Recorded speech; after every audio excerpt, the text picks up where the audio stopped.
Hello? Hello, te! Okay naman na, te. Ang sarap ng luto, ang palaya. Yung crabs. Ang pala sa kakarab ko. Diba yung nagluluto, oh? Oh? Diba, ang professional talaga siya. Hindi na ko lahat. Ha? Te! Ay, wala kami nila. Ito, tita. Wala ka daw kami.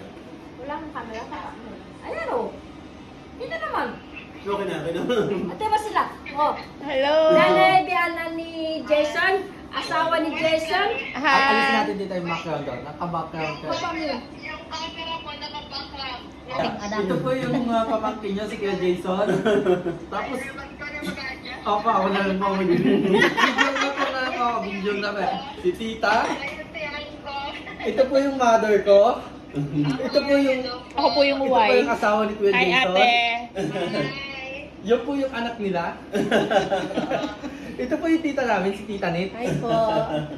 Ito po yung Tapos, ito naman po yung cook namin, si Tito Ding. Oo, galing Dubai yan. Galing Dubai.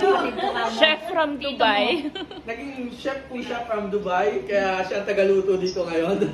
At ako naman po yung videographer nyo. Corn beef? Nasa na-trust. Sa Pilipinas sa sinita ko sa yung mga corned beef, mga... Mahilig sa corn beef. Dumayos kay tita. Mag-anak.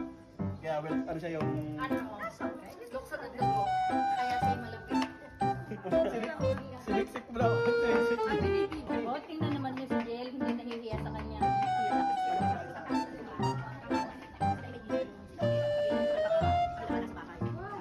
Ang ganda niya, oh. Nga lang. My pusa!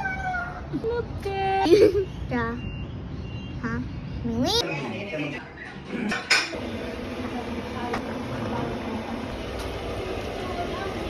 Ang ganda nga ng place nila tita doon sa Docklands. Nasa corner unit nga rin sila kaya wow, kitang-kita sa taas ang kabuuan ng lugar. Kasama na haya, nagtatayugan, nagtataasan. Nagaganda ang mga gusali at syempre ang Yara River. Kung ako nakatira dito, no, kung tayo yung nandito lagi, para kang laging nasa pasyalan lang.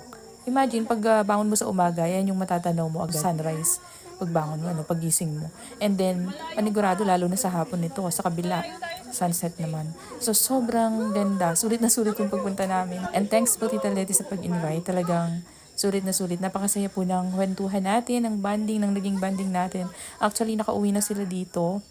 Nakapasyal na sila sa San Teodoro. And pinuntahan din namin sila nung nandun. Hindi nga lang kami nagkaroon ng time mag-banding pa ng mas madaming time kasi busy siya talaga sa sobrang tagal na hindi nakakauwi. So ayun, isa sa unforgettable moments namin sa Australia nung pumunta kami ay ang pagbisita kay Tita Leti na unexpected pa nga talaga dahil hindi naman namin akalaing nandun rin talaga yung tita ni Jason.